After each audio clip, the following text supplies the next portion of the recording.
today we're going to continue our series on face appeal, and this time we're looking at mouths. I've got a bunch of tips for you which are going to help make those mouths feel a lot better and take you from that default stiff rig feel to something that feels a lot more graphic, like a 2D drawing. Make sure to stick to the end, as I'm going to be breaking down a shot from a Disney film and show how all of these principles I talk about play in to make the face more appealing. The first thing I really like to do, which helps me visualize mouth shapes a lot easier, is making the inside of the mouth black. And what that's going to do is allow you to see everything a lot clearer, the silhouettes between the tongue and the teeth, what the actual shape of the inside of the mouth is, and that kind of thing. So a really easy way to make the inside of the mouth black, instead of selecting all the face individually, I go UV, UV shell. I just select the different pieces of the inside of the mouth, because usually they're UV'd all together. I'll create a new material, just a simple Lambert. So once we found that Lambert, I just make it black. I'll call it like inside mouth temp or something of that sort, so I know what it is. So if it's going to be going off to render afterwards, I would switch it back to the original material, as I'm sure there's different attributes that are set up. But if you're just going to be play blasting and using it as a personal test, I would keep it black, as that just shows off the mouth shape a lot clearer. So what I'm going to do now is try and make a smile shape, and I'm just going to go through the steps I think about whilst doing that. So first thing, of course, I'm just going to open the drawer a bit, and let's raise up these mouth corners. And there you go, we've got a smile.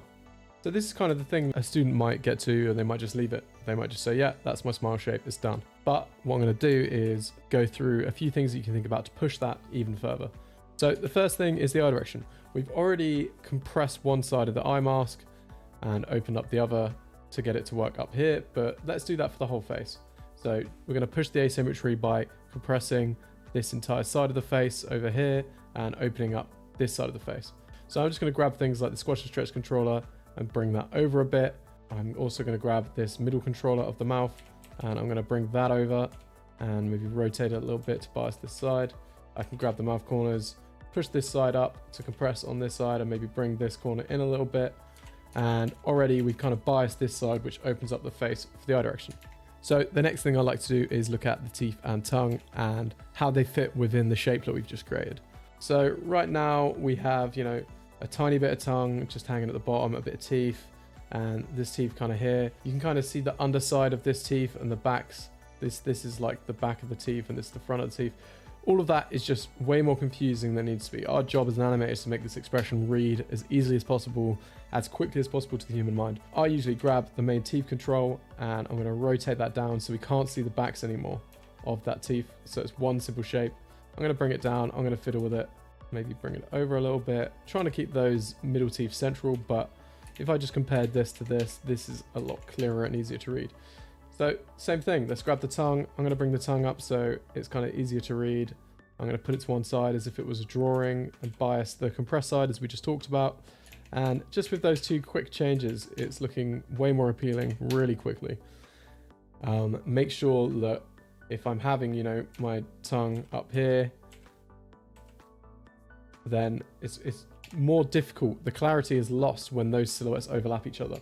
So when the teeth and the tongue here, let me illustrate, when the teeth and the tongue here don't have their own space and they overlap each other, it just gets a bit more cluttered and a bit more difficult to see what's going on. So much like how you use clear silhouettes in normal posing, I'm using it in mouth posing here as well.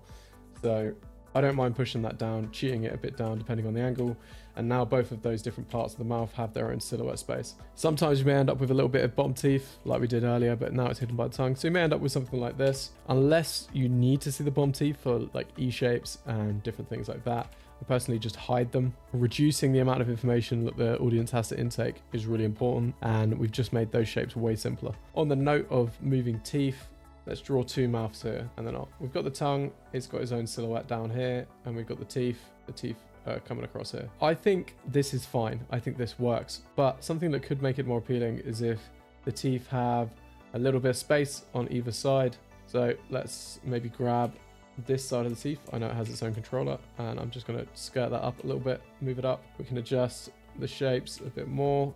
I'm just trying to find a nice balance, and you compare this to this, and it's a tiny bit of appeal. It's a little thing. It isn't always needed. It depends on the shape. But for me, this just makes it a bit clearer now that the teeth has its own silhouette on both sides. When moving the teeth, you really need to make sure that you're hiding the transitions. So for example, here we have an open mouth shape with the bottom teeth showing, and on the next frame, it's quite snappy and you don't see them anymore. Realistically, if the jaw was just to close, you would see those teeth and they would overlap the bottom teeth, but they're trying to keep that silhouette clear. So they've hidden the movement of that teeth across a quick transition. So the next thing I'm looking at is this actual mouth shape and the lines going around. The great thing about making the inside of the mouth black is that I can see these lines really clearly. And what I'm just going to do now is just make sure that this is as clear as possible. I think this line here feels a bit sharp in there, so I'm going to soften that out a bit. And I'm just going to play with the minor controls of the mouth. So let's grab some of these minor controls. Maybe I'll bring this out. Maybe I'll pinch some of this stuff up a bit to get that corner nice and sharp. Maybe we can compress in this side to go along with what we've done with the rest of the mouth shape and the eye mask. Now we compare this shape to this shape, and it's just a bit smoother and a bit nicer. The next thing I'm thinking about is what I'm going to call cutouts. Basically, when you look at anything in 2D, you often end up with one side, the side that you're biasing, more flat like this. So basically what's happening is one of the sides is being pushed back in space around the face. So if that's the cheek, this is being pushed backwards. Looking at this in 2D designs, you can see it really strongly. Here, for example, this is being pushed back and you have a flat side. You have a little bit of it going on here. You have a little bit of it going on here. So the more cartoony it is, the more pushed back it can be. So in these Disney examples from Emperor's New Groove, they literally have the teeth overlapping the back line of the mouth. So it just depends how cartoony you want to go and how much you want to really compress one side. A way that you can achieve that in 3D is by pushing back these corners in space. Now this rig, this is locked, but you actually have a channel up here with the Z attribute, and I can turn that on and push this side back in space a little bit. I still want to maintain that teeth silhouette like I already talked about. We're just going to get that push back in space feel a little bit to flatten out that side. So if I compare this to this, this is just going to feel a bit more three-dimensional and make it feel like the mouth is sitting on a plane that has a bend to it like this, and this is being pushed back in space, and so is this, versus a flat plane where they feel like they're just kind of a 2D thing on a shape. So always stay loose with it. I've spent a while fiddling with this mouth shape, but now I might grab this squash controller and really push it over even more and see how far we can get away with. Depending on how cartoony we're going, I can push this compression side and open side, as I've talked about, even more. So there you go. There's a mouth shape. There's a smile shape with a bunch of principles that helped it along the way. So we started with this, which, you know, a student might wait with. We pushed it, we biased one side, we adjusted the teeth and tongue to have their own silhouettes, and kind of adjusted the shape to make the lines flow a bit smoother into it. We pushed this one side back in for that cutout feel that I'm talking about, and then we just compressed it even more. We just played with it and found a position where it feels a lot more graphic and appealing. Let's have a quick look at some professional work and see how these different principles are being implemented. So you can see that this is being pushed back in. We're biasing this side. We're biasing the side of the eye direction as we talked about. So this side is opening up and this side's compressing. We can see with some of these open mouth shapes that we are getting that nice cutout feel, and we are biasing one side. We've got nice clean silhouettes for the top teeth and bottom teeth in here. It's just all so simple and clean and easy to read. So as I've talked about with the eye direction, one thing to pay attention to is when we're facing this way, we're compressing this side and opening this side, as I've talked about. But what happens when we face the other way? We're doing the complete opposite. This side is opening up nicely and this side is compressing. So it really just helps the eye direction to have the whole face compressed to the side away from where you're looking and open up to the side towards where you're looking.